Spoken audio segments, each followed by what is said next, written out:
Ministro, no Brasil, se combate a corrupção ou se faz um uso político desse tema? Faz tempo que se faz uso político.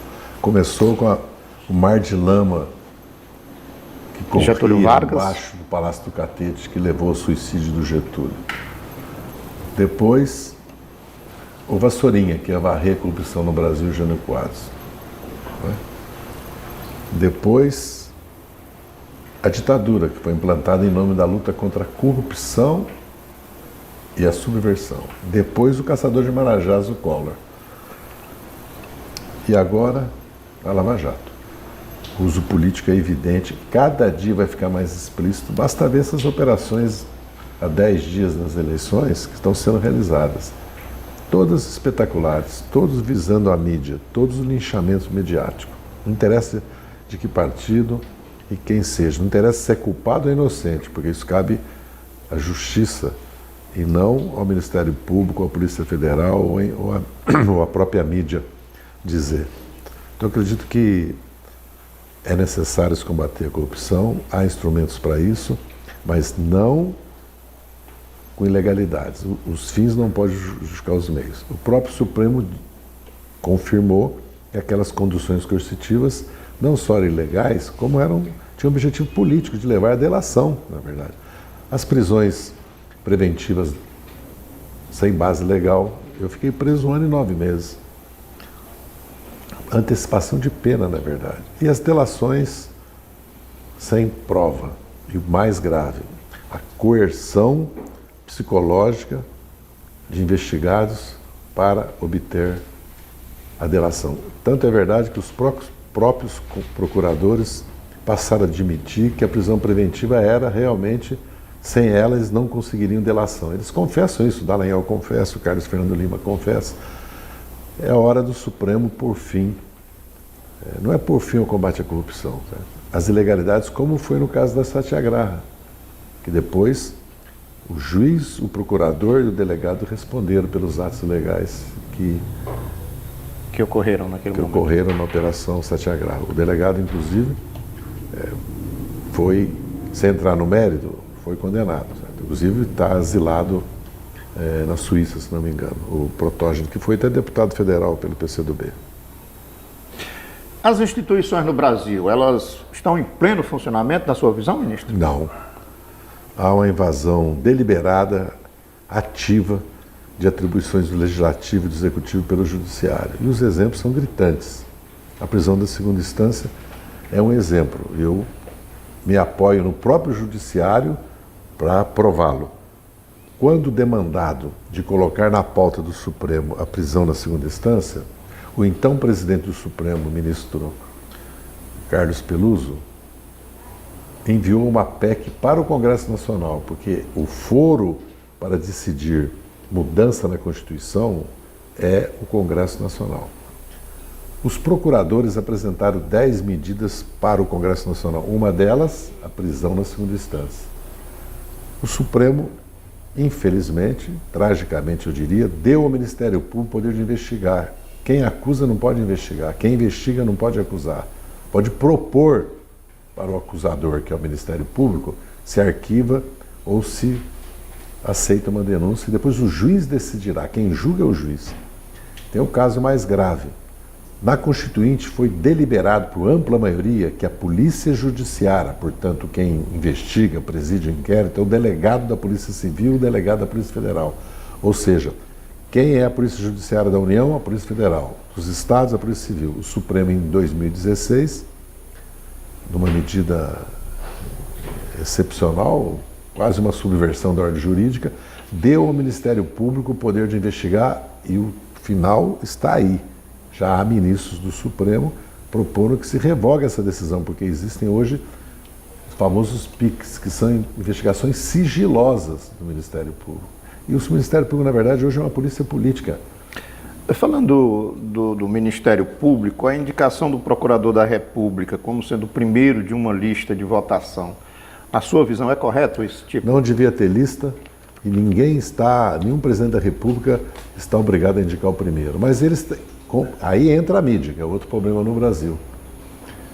A pressão da mídia, de grupos de pressão da sociedade, dobram, infelizmente, juízes, dobram, inclusive, presidentes que não deviam se submeter, porque a independência do juiz é perante a mídia também, perante grupos de pessoas da sociedade. Porque se o juiz vai seguir o clamor popular, não precisa justiça. Voltamos aos linchamentos, voltamos à lei do mais forte, todo mundo se arma e não tem mais sociedade, não tem mais Estado. Quem quer alterar a legislação penal ou constitucional tem que ir ao Congresso Nacional. O Judiciário não é...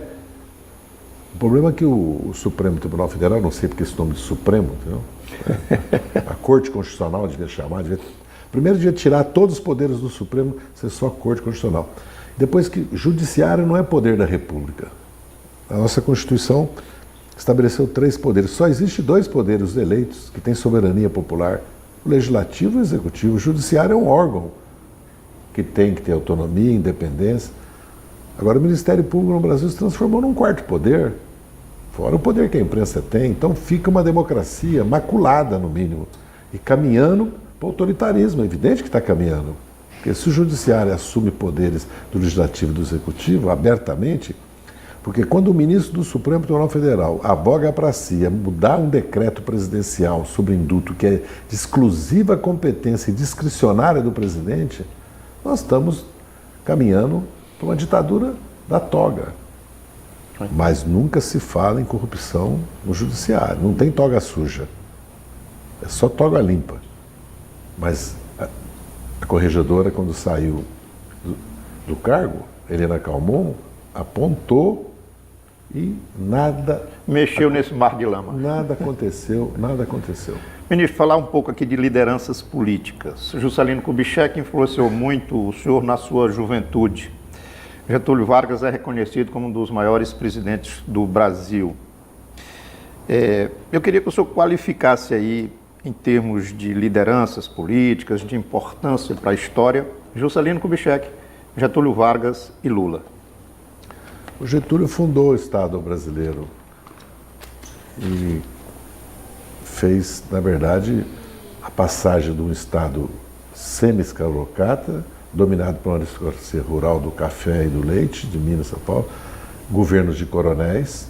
As forças públicas tinham tanto ou mais poder que o Exército, que nós não tínhamos naquela época a aeronáutica. A Marinha já não tinha o papel que teve no Império. Certo? As classes médias não podiam participar da política, a classe operária, a classe trabalhadora era analfabeta, não votava. Os tenentes reivindicavam exatamente a fundação de um novo Estado. E o Getúlio fundou esse novo Estado. Primeiro num governo legítimo, revolucionário, depois um governo legitimado pela Constituinte de 34 e depois num governo autoritário, ditatorial de 37 até ser derrubado por um golpe militar palaciano. E depois veio a Constituinte de 46.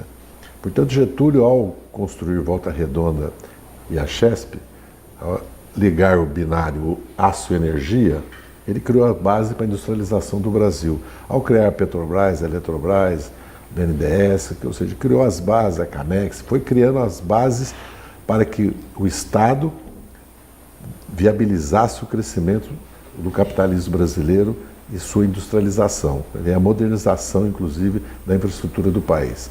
E procurou, com a CLT, com o salário mínimo, distribuir essa renda, que é o grande debate que nós temos no Brasil hoje, o papel do Estado e o papel do Estado na distribuição de renda. Juscelino impulsionou o espírito da ocupação do território do Brasil, certo? O espírito de desenvolvimento, desenvolvimentista, certo?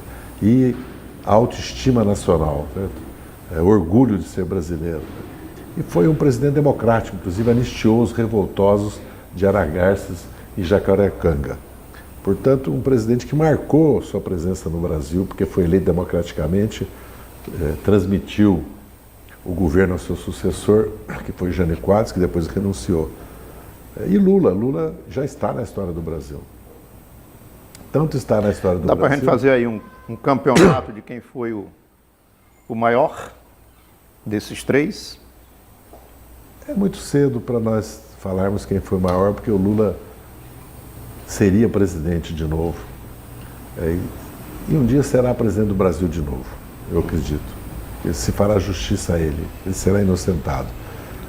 Nós vamos lutar para eleger o Haddad e vamos retomar o fio da história, que vem de Juscelino, vem de Getúlio, vem inclusive de Jango, das reformas de base de Jango. Né? Vamos falar um pouquinho agora do Partido dos Trabalhadores. Sua primeira função na organicidade do PT foi no campo da formação política.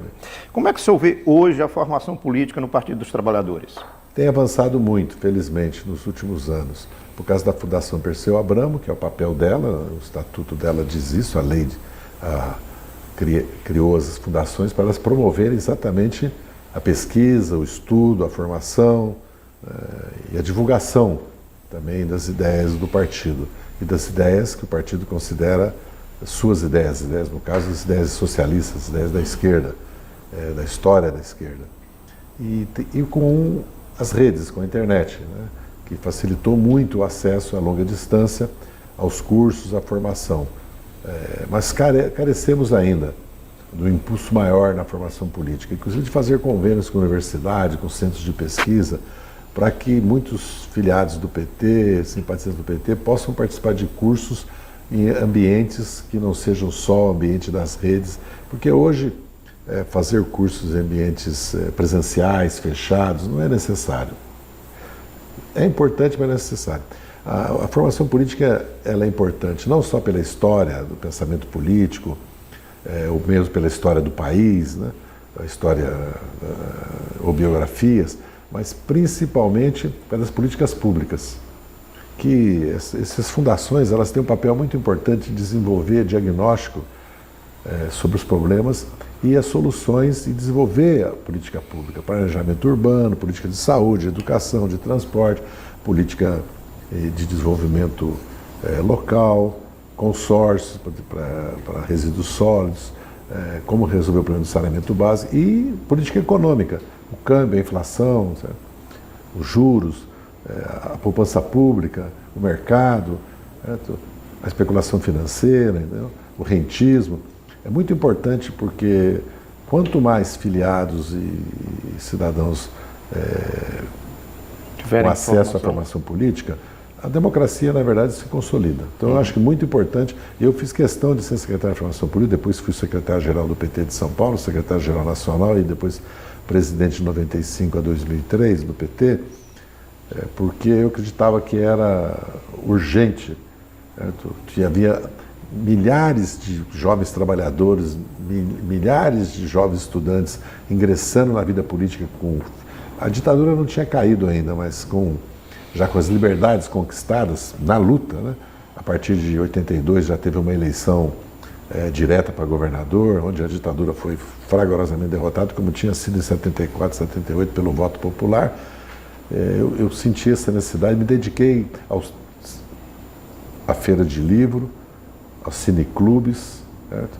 A seminários, que é muito a teatro, não só a formação estrito sensu política, e a construção de programas de governo, porque havia muitas dúvidas na esquerda naquele momento, porque havia uma corrente que não queria legalizar os partidos, que achava que o PT era uma frente, que o importante era tomar o poder, fazer uma revolução.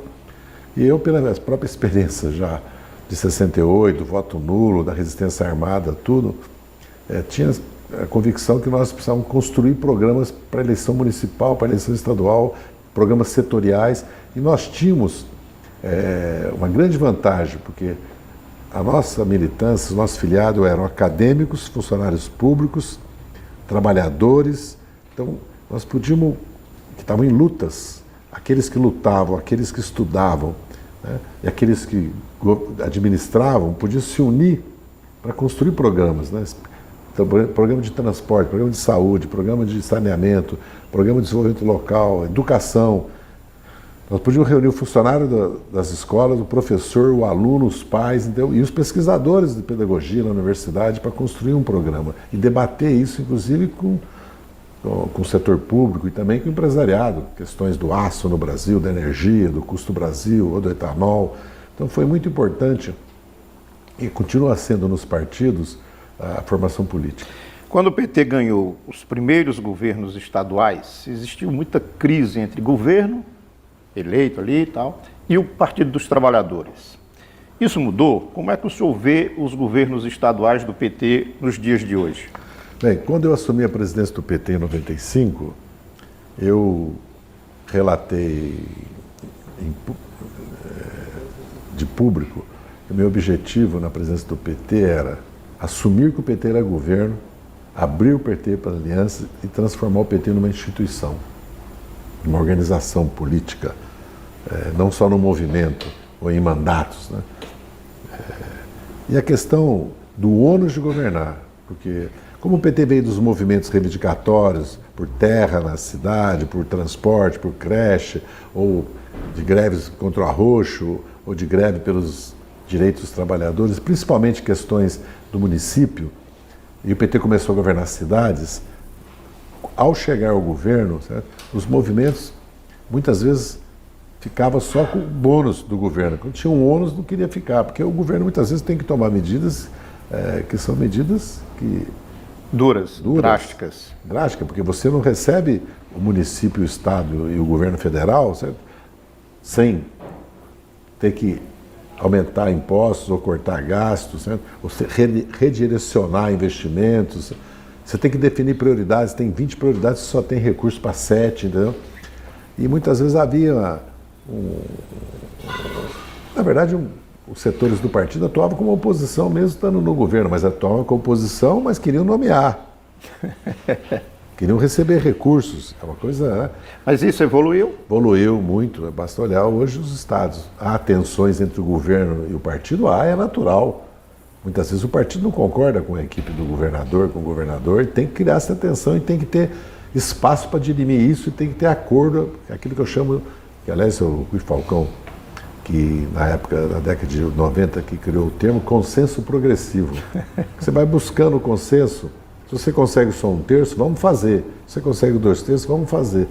Não vamos nos separar, vamos nos unir. Acredito que é preciso ter muita experiência, ter muito diálogo, muita democracia, muita transparência para discutir os problemas. O erro é fazer sem discutir. Quando o governo toma decisões sem discutir no bairro, com a população, ou sem discutir com os moradores de uma favela que vai ser removida, ou sem discutir com os empresários quando você não vai dar um aumento de transporte, não? Ou quando você vai dar, sem discutir com os usuários. É preciso ter muita democracia, muita participação, que facilita governar. Facilita muito governar. Mas eu acho que nós evoluímos. Ok. Ministro, no livro que o senhor faz o lançamento aqui em Teresina, o senhor destaca o papel do plebiscito da dívida externa lá nos anos 90. Sim. Você equipara aquele movimento ao movimento, a campanhas como do Petróleo é Nosso, da Anistia, Diretas Já. Mas a questão da dívida, ela persiste até hoje. Enfim, eleito Fernando Haddad, ele deve auditar a dívida? A dívida interna. Mas ele deve fazer isso? A dívida interna está auditada no Banco Central. Nós conhecemos a decomposição dela toda. E é um absurdo. Porque 17 mil pessoas físicas e jurídicas recebem 300, 400 bilhões de reais todos os anos. Isso é uma concentração de renda fantástica. Vamos colocar 10, 15 milhões de pessoas nos fundos de investimento públicos e privados, ou de previdência. Então, menos de 10% da população é beneficiada com um juro que no mundo ninguém paga, nem 80 bilhões sobre 3,7 trilhões. No Brasil se paga 300, 400 bilhões. Segundo, essa dívida é de curto prazo. Essa dívida, parte dela é rolada diariamente, certo? Então nós temos um problema grave na dívida interna. É preciso que o país tome conhecimento. E agora precisa dizer isso para o país. O nosso governo desdolarizou e alongou parte dessa dívida. Mas os juros são altos, porque não se paga a taxa Selic de juro da dívida, porque ela ou é pré-fixado, ou é pós-fixado, ou é uma cesta de moedas. São, acho que 1/3, 1/3, 1/3. Então é preciso... E os principais beneficiados são os bancos. São 3 no Brasil, além dos bancos públicos. E as empresas apostam na tesouraria e ganhar com o título da dívida pública, e não no investimento. E não na produção, não na prestação de serviço, não no comércio, não na logística, no transporte. Não? Então é um problema grave para o país isso, que precisa ser auditado. Porque a questão da dívida externa, as empresas estão muito endividadas externamente. E o câmbio é um problema sério para essas empresas. O governo, O governo tem uma reserva de 378 bilhões de reais, certo? Mas o problema do balanço de pagamentos no Brasil é grave. Se nós tirarmos um investimento externo de 80, 100, 70 bilhões por ano, você vai ter um déficit alto. Porque nós pagamos muito por serviços, transporte, pagamos muito por aluguel de equipamentos, pagamos muito por royalties, pagamos juros no exterior. Certo? E o Brasil não recebe transporte, por exemplo, certos setores da indústria, como a indústria química, a química fina, é muito alto, o déficit que fica comercial. Então é preciso o país sempre se proteger do câmbio e das crises externas. O ideal é equilibrar essa balança. A comercial tem superávit, equilibrar a financeira também por causa do investimento direto externo, entendeu? Ou de empréstimos. Mas a parte de serviços, né, e outros é muito grave, o país precisa repensar isso. O professor Vanderlei Guilherme dos Santos diz que Lula persegue e destrói oportunidades de surgimento de outras lideranças populares. Eu queria que o senhor comentasse esse raciocínio do professor Vanderlei. É muito difícil divergir do professor Vanderlei Guilherme, de quem eu sou aluno, é nosso mestre, né, de todos nós. Aliás, me deu a honra e a alegria de ir ao lançamento do meu livro, ficar na fila, como um democrata que é. Até pedi a ele que, voltando ao Rio, quero passar um dia aprendendo com ele. Mas eu divirjo, como diz, que é um direito, né, dele e meu. Divirjo porque o Lula, pelo contrário, né, o Lula convidou o Garotinho e o Ciro para serem ministros do governo dele. E se você olhar as lideranças sindicais, né, o Lula projetou as lideranças. O Jair Meneghelli, o Luiz Marinho, certo? O Vicentinho. Cada um depois se desenvolve e ocupa um espaço segundo a sua competência, capacidade ou o ambiente que ele encontrou, porque muitas vezes nós encontramos um ambiente favorável e outros um ambiente desfavorável. O Boulos, o Lula por acaso teve uma atitude com o Boulos que não fosse respeitosa e de estímulo, certo? Então eu não vejo essa...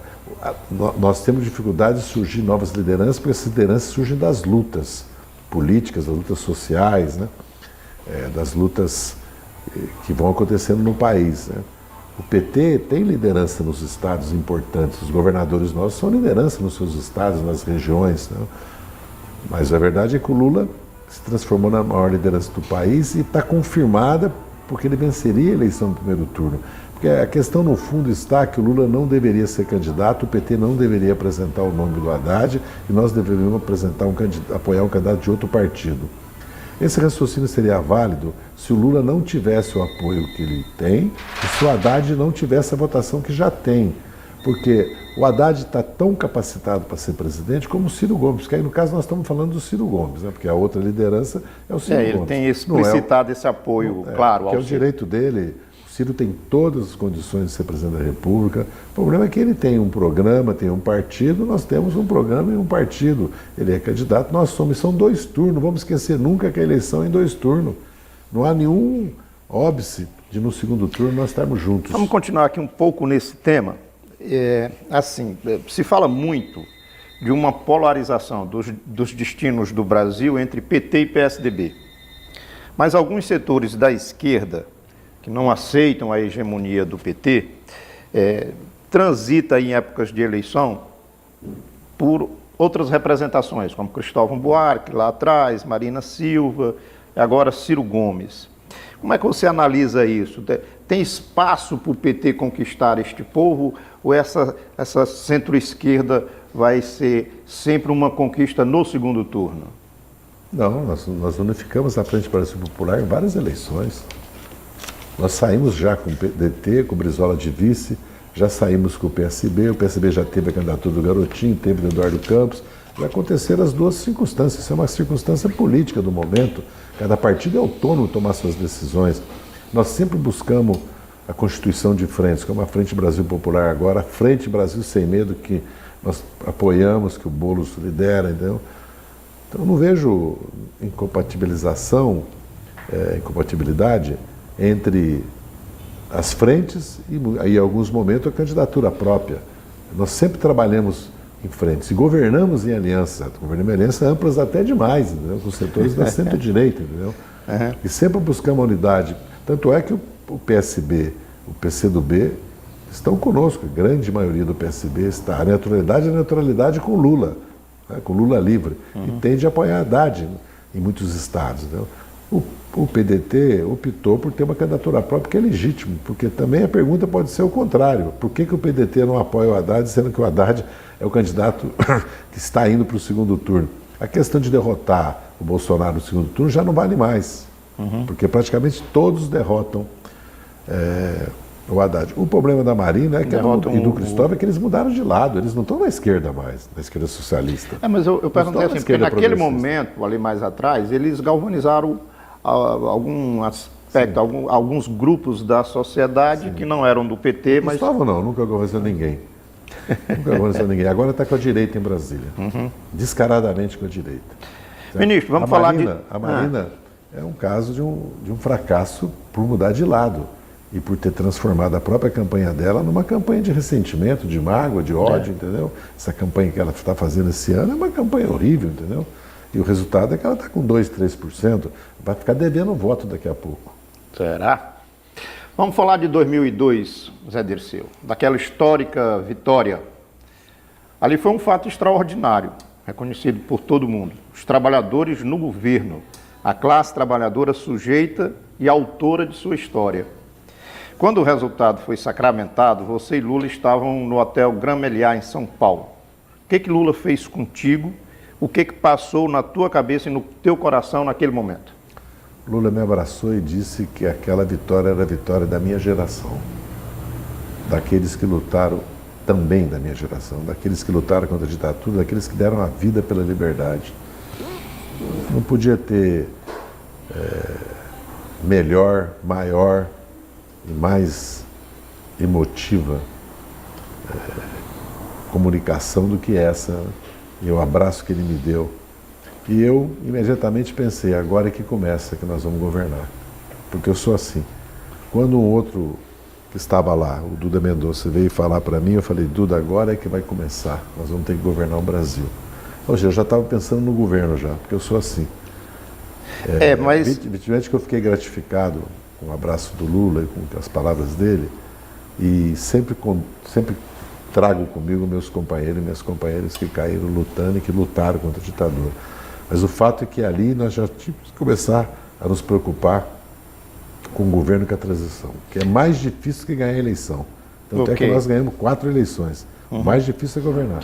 Mas nesse mesmo episódio ali de 2002, teve o discurso da vitória, que quem fez, a pedido do Lula, foi José Genuíno, e não o presidente do PT, Zé Dirceu. E o coordenador da campanha. E o coordenador da campanha. O que aconteceu ali? E o deputado mais votado do PT. Sim. E o que aconteceu? Por que o Lula fez esse pedido? O Lula já estava fazendo uma transição da presidência do PT para o Genuíno.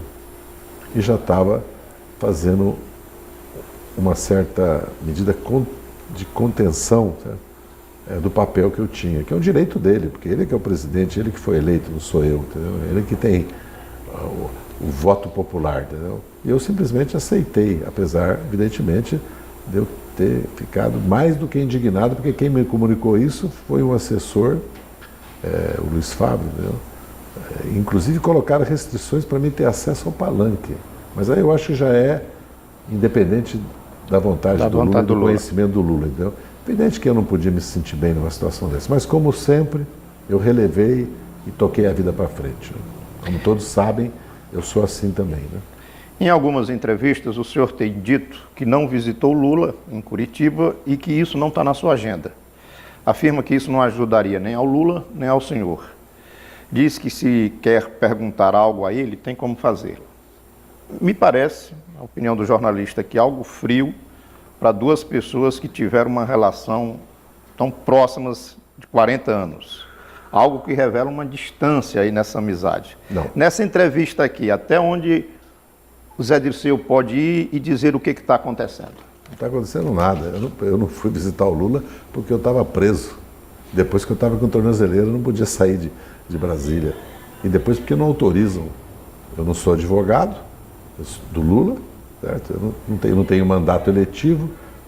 E terceiro, porque não há necessidade de eu visitar o Lula. Para que eu vou visitar o Lula? Não tinha necessidade nenhuma. O Lula sabe muito bem, eu toco a música de ouvido com o Lula, para não falar por telepatia. O Lula sabe disso. E eu tenho canais para conversar com o Lula. Eu não falo com o Lula pessoalmente, já falamos por telefone em aniversários dele ou meu, desde 2013. Eu devo ter falado com o Lula em maio, junho de 2013, entendeu?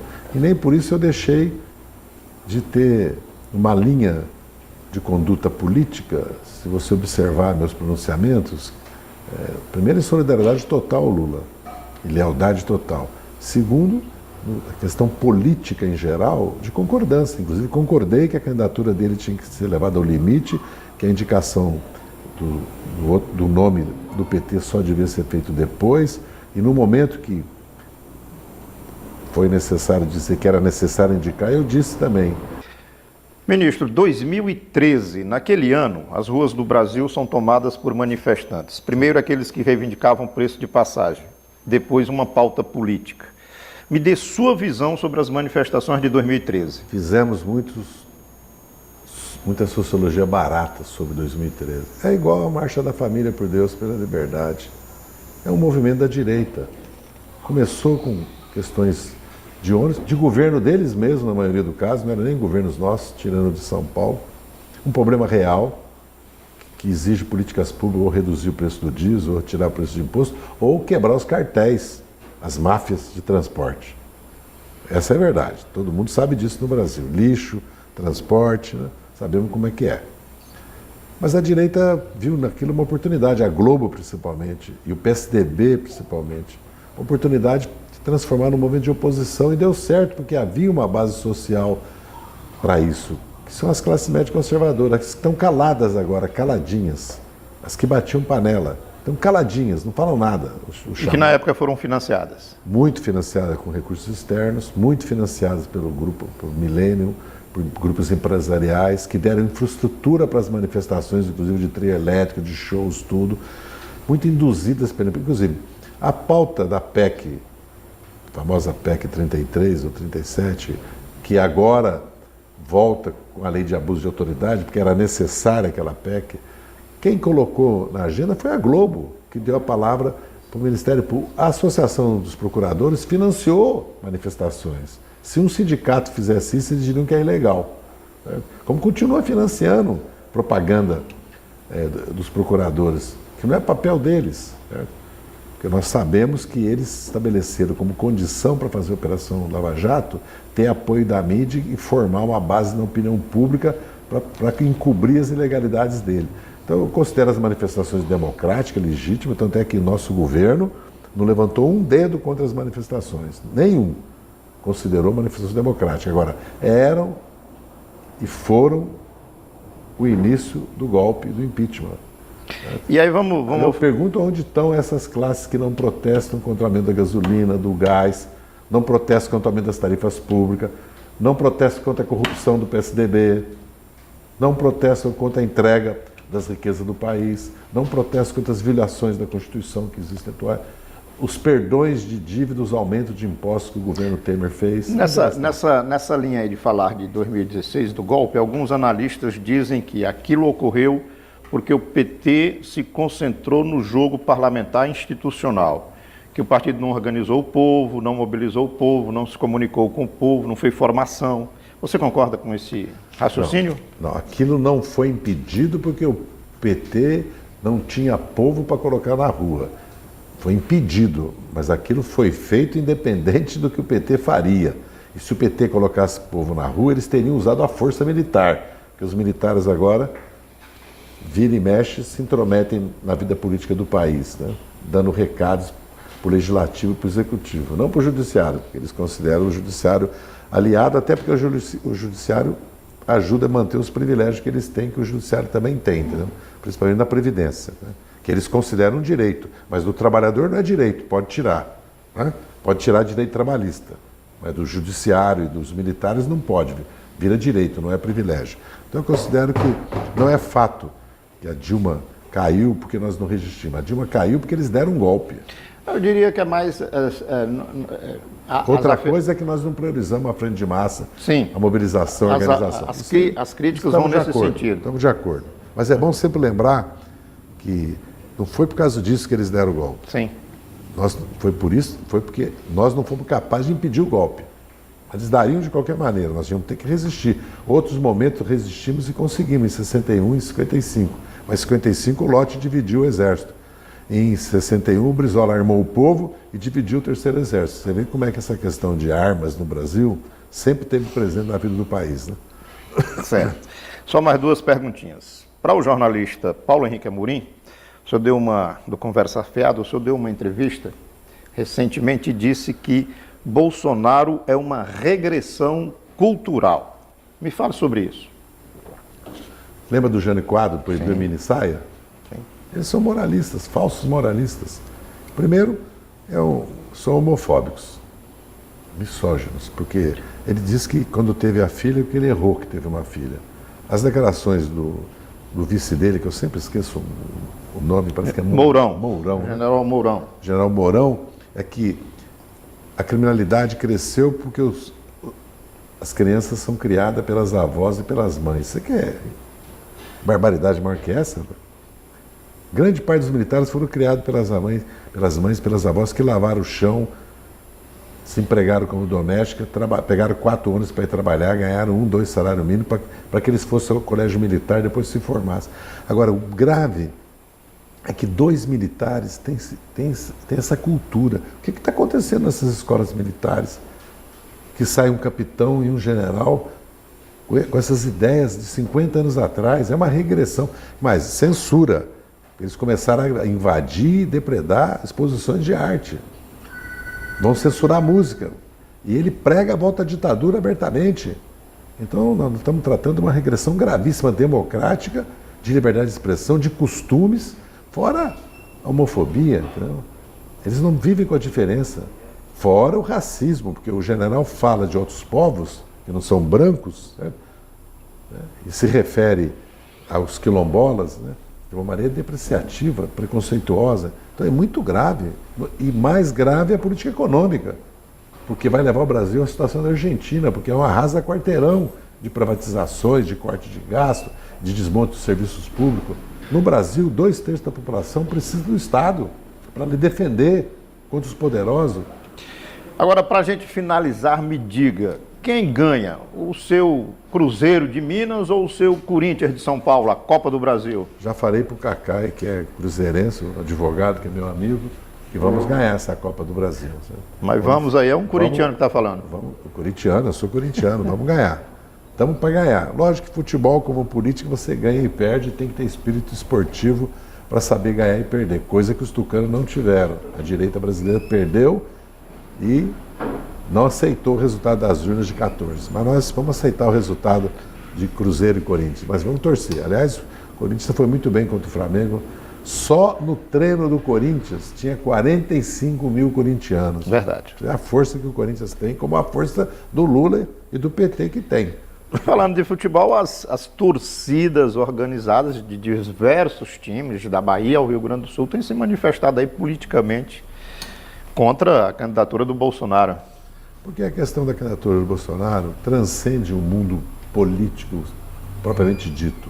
Porque é uma ameaça ao que é mais importante, que é a liberdade. A liberdade de expressão, de manifestação, de criação, de informação e a liberdade política. Porque ele fala que não houve ditadura, mas defende a tortura. Sim. Agora parece que um dos filhos dele, inclusive, publicou uma foto de uma pessoa sendo torturada. Estimulando a tortura. Então, inclusive, vai ser um governo que vai ser banido da ordem política e jurídica internacional, porque se ele tomar as medidas que ele está anunciando, ele vai ser um fora da lei a nível internacional, né? Como acontece com outros governos. Ministro, muito obrigado aí pelo esse bate-papo. Sempre às ordens.